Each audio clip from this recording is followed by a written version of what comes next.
श्रील प्रभुपाद की जय, गुरु गौरांग की जय। तो राजा कुलशेखर के विषय में हम श्रवण कर रहे हैं, किस प्रकार से राजा कुलशेखर वैष्णव भक्तों का संग करते थे, वैष्णव भक्तों के संग में रहकर हरि कथा का श्रवण करते थे और श्रीरंगम जाने की उनकी बहुत ही तीव्र इच्छा थी, जहां पर जाकर वह भगवान रंगनाथ की सेवा भी करना चाहते थे। तो राजा कुलशेखर जो कर्मी लोग होते हैं, जो अभक्त होते हैं, उनका संग उनको अच्छा नहीं लगता था। तो उन्होंने अपने दोनों पुत्रों में साम्राज्य को बांट दिया और आदेश दिया कि जन कल्याण के लिए आप साम्राज्य पर शासन करो, जो जनता है उसके कल्याण के लिए उन पर शासन करो। और उन्होंने अपना सांसारिक जीवन इस प्रकार परित्याग किया। वैष्णव भक्तों के साथ श्रीरंगम पहुंचे, वहां पर समर्पित होकर पूजा भाव अर्चना तथा भगवान का गुणगान किया और इस तरह से भगवान रंगनाथ के प्रति उनका प्रेम प्रदर्शित हुआ। और भी अन्य तीर्थों की यात्रा उन्होंने की और सुंदर ग्रंथ लिखा, मुकुंद माला स्तोत्र, जो भगवान कृष्ण का गुणगान करता है। अब कुलशेखर राजा की इच्छा क्या थी? कुलशेखर आलवार का पवित्र, धर्मपरायण, फलदायक और घटनापूर्ण जीवन सामान्य लोगों और विशेषतः भक्तों के लिए एक अनुपम उदाहरण है। कुलशेखर आलवार की भक्ति से प्रेरित आत्मसमर्पण की सूक्तियों में वे तिरुपति सप्तगिरी में विराजित भगवान वेंकटाचलपति बालाजी का मंगलाशासन करते हुए दशक 4 सप्तगिरी भगवान बालाजी से अपना निकट संपर्क चाहते हैं। यह उनका प्रेम एक विलक्षण, आश्चर्यजनक अवस्थिति को प्राप्त करता है। वेंकटाचलपति भगवान के निकट रहकर उनकी सुंदरता को निहारते रहने का सौभाग्य प्राप्त करने हेतु वह एक जड़, अचेतन वस्तु या एक मामूली जीव जंतु बनकर रहने के लिए भी सहमत है।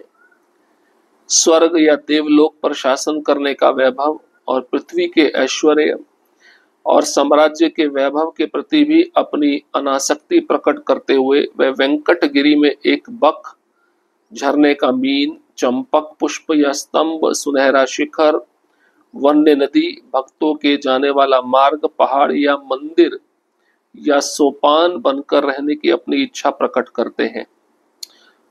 आखिर यह भी भगवान की इच्छा पर छोड़ देते हैं। उनकी वाणी है, एम पेरुमान पोन मलय मेल एदेनम ओवने। मेरे प्रभु के श्री वेंकट नामक स्वर्ण पर्वत पर जो कुछ भी बन जाऊं।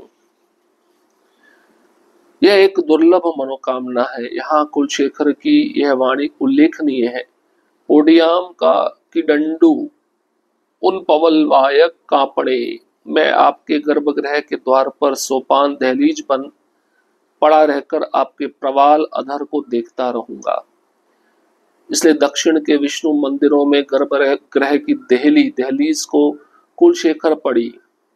कुलशेखर दहलीज कहा जाता है। उस दहलीज पर पैर रखे बिना उसको लांग कर अंदर गर्भगृह में जाने की प्रथा अब भी प्रचलित है। श्रीपाद रामानुजाचार्य कुलशेखर आलवार की स्तुति करते हुए कहते हैं, हे हरित शुक, यहाँ आ, मधुर अमृत पिलाऊं। सुंदर श्रीरंगम की महिमा गाने में चतुर एवं दिव्य गुणों से युक्त पेरुमाल कुलशेखर, चेर देश केरल वासियों के अधिपति हमारे कुलशेखर का नाम बोल।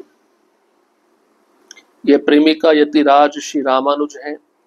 प्रेमी प्रसिद्ध शेर राजा कुलशेखर, जो बाद में कुलशेखर आलवार के नाम से विख्यात हुए। यह श्री वैष्णव सिद्धांत के आदि आचार्य एवं प्रवर्तक श्री रामानुज की प्रशस्ति वाणी है।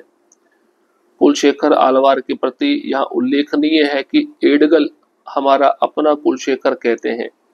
इतनी आत्मीयता है। ये कुलशेखर पेरुमाल भगवान के नाम से भी विख्यात है। तो कुलशेखर राजा की इच्छा क्या है? बड़ी सुंदर इच्छा है। वे कहते हैं, जो बालाजी है, वेंकटाचलपति हैं, तिरुपति हैं, उनके अलग अलग नाम हैं, तो मैं उनका निकटतम संपर्क में रहना चाहता हूं। और हे वेंकटाचलपति, हे तिरुपति बालाजी, आपके निकट रहकर मेरे को आपकी सुंदरता निहारने का अवसर प्राप्त हो, ऐसा सौभाग्य मुझे प्राप्त हो, तो मुझे अपने निकट एक अचेतन वस्तु बना दीजिए जिसमें चेतना ना हो, या एक मामूली जीव जंतु बना दीजिए, या एक जड़ जीव बना दीजिए, मुझे कुछ भी बनाइए, लेकिन मुझे अपने पास में रखिए जिससे मैं आपकी सुंदरता को देख सकूं, निहार सकूं।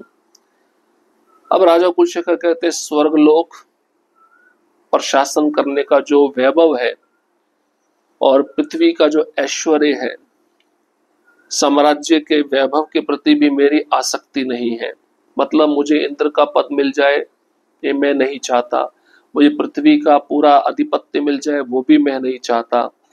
मैं केवल वेंकटगिरी भगवान बालाजी के पास में एक बतख बन के रहूं, एक झरने में मछली जैसा बन के रहूं, नहीं तो मुझे चंपक पुष्प बना दीजिए, मुझे खंबा बना दीजिए उसी मंदिर में, मुझे नहीं तो उस मंदिर का सुनहरा शिखर बना दीजिए, नहीं तो मुझे वन में नदी बना दीजिए, या भक्तों के जाने वाला मैं मार्ग बन जाऊं जहां से भक्त रोज आए जाएं, मुझे पहाड़ बना दीजिए, मंदिर, मुझे यहाँ तक कि मंदिर का सीढ़ी बना दीजिए। राजा कुलशेखर ये अपनी इच्छा प्रकट कर रहे हैं कि ये सब मुझे बना दीजिए, लेकिन अपने पास में बनाइए। और ये भी सब वो है भगवान की इच्छा पर छोड़ देते हैं। तो ऐसी आज भी प्रथा है श्री संप्रदाय में कि जो भी दहलीज होती है, मंदिर की सीढ़ियां होती है, उसको पांव नहीं रखा जाता, उसको लांगा जाता है। वो उस दहलीज को कुलशेखर दहलीज बोलते हैं। तो कुलशेखर देहली जिसपे पांव रखे बिना भक्त अंदर गर्भगृह में जाने का प्रयास करते हैं, प्रथा अभी भी प्रचलित है। तो इस प्रकार से राजा कुलशेखर का कितना दिव्य भाव है, कितनी शुद्ध भक्ति है। स्तुति पद्य में भगवान का आभरण हार खो जाने पर कुलशेखर ने कहा कि भगवान के प्रेमी भक्त कभी हार की चोरी नहीं करेंगे। उक्त बात को सिद्ध करने के लिए अंदर सांप वाले घड़े में अपने हाथ डालकर इसे सिद्ध कर दिखाया। सर्प से आलवार को कोई हानि ना हुई, वह सांप बाहर निकलकर आलवार की परिक्रमा करके ओझल हो गया। ऐसे महाराज जो पराक्रमी दुश्मनों की शक्ति नष्ट कर राजदंड देने वाले हैं, कोल्ली जनपद के शासक, धनुर्धारियों के नेता, चेर कुल के शेखर और किरीटधारी राजाओं के शिरोमणि हैं।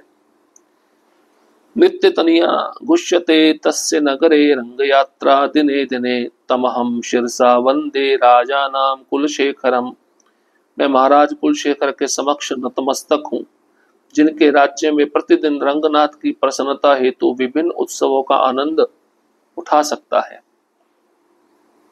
अब राजा कुलशेखर ने मुकुंद माला स्तोत्र नामक एक सुंदर ग्रंथ लिखा था। उस ग्रंथ के श्लोकों का हम उच्चारण करेंगे और श्लोकों के साथ साथ अनुवाद भी पढ़ेंगे। श्री वल्लभेति वरदेति दया परेति भक्त प्रियेति भवलुट्ठन को विदेति नाथेति नागशयनेति जगन निवासे त्यालापिनम प्रतिदिनम कुरुमा मुकुंद। हे मेरे स्वामी मुकुंद, कृपा करके आप मुझे अपने नामों का निरंतर कीर्तन करने वाला बनने दीजिए, जिससे मैं आपको इस तरह संबोधित कर सकूं। श्री वल्लभ जो लक्ष्मी को अत्यंत प्रिय हैं, वरद जो वर देने वाले हैं, दया पर जो अहेतुक रूप से दयालु हैं, भक्त प्रिय जो अपने भक्तों को अति प्रिय है, भव लुट्ठन कोविद जो जन्म मृत्यु के चक्कर को समाप्त करने में दक्ष हैं, नाथ परमेश्वर जगन निवास ब्रह्मांड के आश्रय तथा नाग शयन नाग शैया पर लेटने वाले।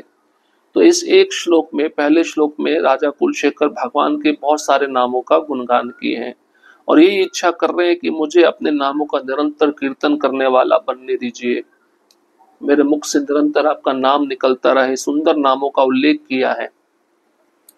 हम जैसे भक्तिविनोद ठाकुर का गीत है ना, श्री राधा वल्लभ वृंदावन नटवर, तो श्री राधा वल्लभ मतलब जो राधा रानी को अत्यंत प्रिय है, लेकिन यहाँ पे श्री वल्लभ लिखा है। श्री मतलब लक्ष्मी, जो लक्ष्मी को अत्यंत प्रिय है। वरद मतलब जो वर देने वाले में श्रेष्ठ है। दया पर जो अहेतुकी रूप से दयालु है। भक्त प्रिय मतलब जो भक्तों को अति प्रिय है। भव लुट्ठन कोविद जो जन्म मृत्यु के चक्र को समाप्त करने में दक्ष है। नाग शयन ये भी भगवान का एक नाम है, नाग शैया पर लेटने वाले। अब दूसरा श्लोक बहुत सुंदर है। जयतु देवो देवकी नंदो ननो अयम, जयतु कृष्णो वृष्णिवंश प्रदीपः, जयतु मेघ श्यामल कोमलांगो, जयतु पृथ्वी भार नाशो मुकुंदः।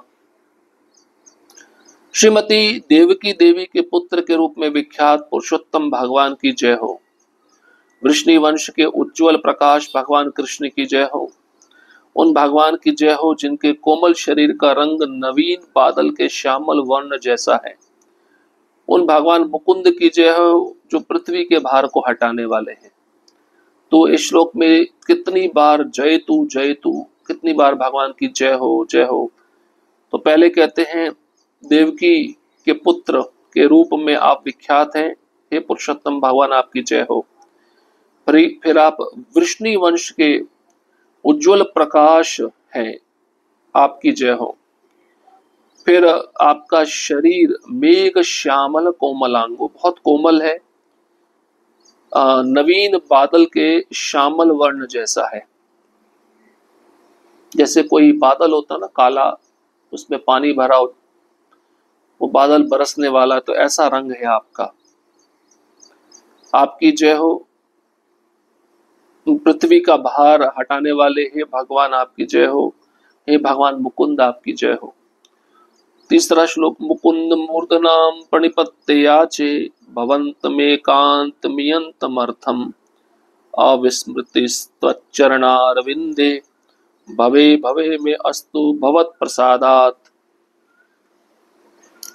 हे भगवान मुकुंद मैं आपके समक्ष नतमस्तक हूँ और आपसे आदर पूर्वक याचना करता हूँ कि आप मेरी इस एक इच्छा को पूरा करें कि मैं अपने प्रत्येक भावी जन्म में आपके चरण कमलों का सदा ही स्मरण करता रहूं और उन्हें कभी ना भूलूं। ये होती शुद्ध भक्ति। राजा कुलशेखर भगवान कृष्ण के चरणों में प्रार्थना करते हैं, एक ही इच्छा है मेरी, मेरे आने वाले जन्म जो भी हो उन जन्मों में मैं हमेशा आपके चरण कमलों को याद रखूं, कभी भी उन्हें भूलूं नहीं। मैं आपके समक्ष नतमस्तक होकर आपसे आदर पूर्वक ये याचना करता हूं। श्लोक क्रमांक 4 ना हम वंदे तव चरण यो द्वंद हेतु कुंभिपाकम गुरुमपि हरिनारकम नाप नेतुम रम्या रामा मृदुत नुलता नंदनेनापि रंतु भावे भावे हृदय भवने भावयेयम भवंतम। हे भगवान हरि, मैं ना तो भौतिक संसार के द्वैतों से, ना ही कुंभिपाक नरक के दारुण कष्टों से अपने आप को बचाए जाने के लिए आपके चरण कमलों की वंदना कर रहा हूं, ना ही मेरा उद्देश्य नंदन कानन में निवास करने वाली कोमल त्वचा वाली सुंदरियों का भोग करना है। मैं तो आपके चरण कमलों पर इसलिए प्रार्थना करता हूं कि मैं जन्म जन्मांतर अपने हृदय के अंतर्गत अंतर्भाग में एकमात्र आपका स्मरण कर सकूं। अब राजा कुलशेखर कहते हैं, हे कृष्ण, आप ऐसा मत समझिए कि मैं अपने को नरक से बचाने के लिए आपके चरणों में प्रार्थना कर रहा हूं, और आप ऐसा भी मत समझिए कि भौतिक संसार के जो कष्ट हैं, द्वैत हैं, द्वंद्व हैं, इससे मुझे मुक्त होना है इसलिए मैं आपके चरणों में प्रार्थना कर रहा हूं। नहीं नहीं, ये मेरा उद्देश्य नहीं है प्रार्थना करने का, और मेरी प्रार्थना इस वजह से भी नहीं है कि मैं नंदन कानन में निवास करने वाली कोमल त्वचा वाली सुंदरियों का भोग करना चाहता हूं।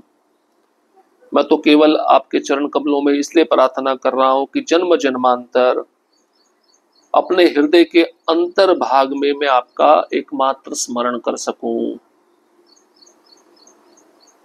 श्लोक क्रमांक 5 नास्था धर्मे न वसु निचयेनेव कामोपभोगे यद्भावयं तद्भवतु भगवन् पूर्वकर्मानुरूपम् एतत् प्रार्थ्यं मम बहुमतं जन्म जन्मान्तरे अपि त्वत्पादाम्भोरु युगत गता निश्चला भक्तिरस्तु। हे प्रभु, मेरी अनुरक्ति ना तो धर्म में है, ना ही धन संचय करने में, और ना ही इंद्र तृप्ति में। ये सब मेरे विगत कर्मों के अनुसार अनिवार्यतः आते हैं तो आए, किंतु मैं इन अत्यंत मनवांछित वरदान के लिए प्रार्थना करता हूं कि जन्म जन्मांतर आप मुझे अपने दोनों चरण कमलों की अचल भक्ति संपन्न करते हैं। अब राजा कुलशेखर कहते हैं, मेरी अनुरक्ति ना तो धर्म में है, ना ही पैसा इकट्ठा करने में, और ना ही मेरी इच्छा इंद्र तृप्ति में है। मेरे विगत पूर्व जन्मों के कर्मों के अनुसार ये सब चीजें आएंगी तो आती रहें, किंतु मैं इस अत्यंत मनोवांछित वरदान के लिए प्रार्थना कर रहा हूं। कौन सा मनोवांछित वरदान? कि मुझे जन्म जन्मांतर आपके दोनों चरण कमलों का अचल भक्ति प्राप्त हो।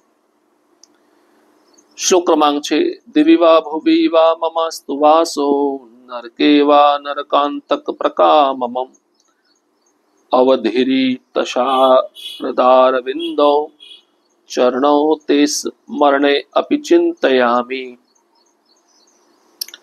नरकासुर का वध करने वाले हे प्रभु, आप जहां भी चाहें देवलोक, मनुष्यलोक या नरक में मुझे निवास दें।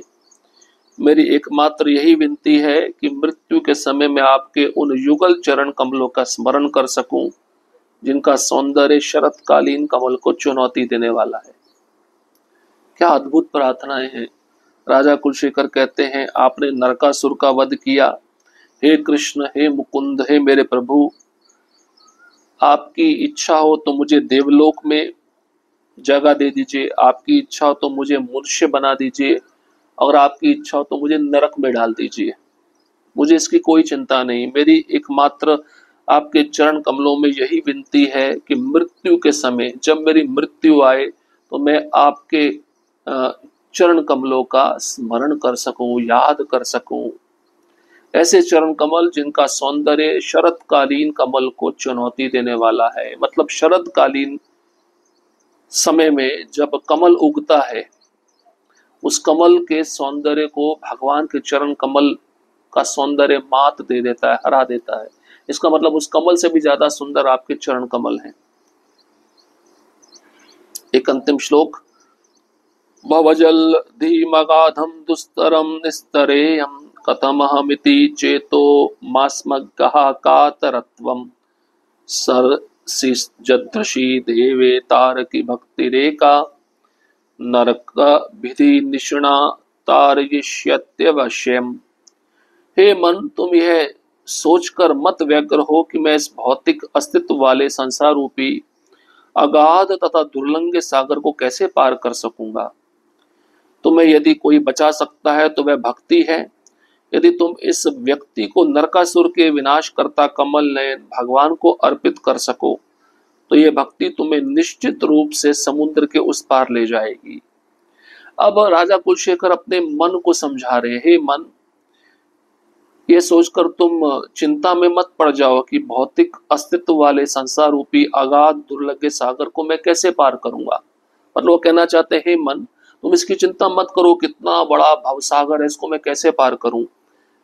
मुझे कोई बचा सकता तो केवल भक्ति, और ये भक्ति में अगर भगवान कृष्ण के चरण कमलों में अर्पित कर दूं, तो ये भक्ति मुझे निश्चित रूप से इस भवसागर रूपी समुद्र के उस पार ले जाएगी, मुझे आपके धाम में ले आएगी।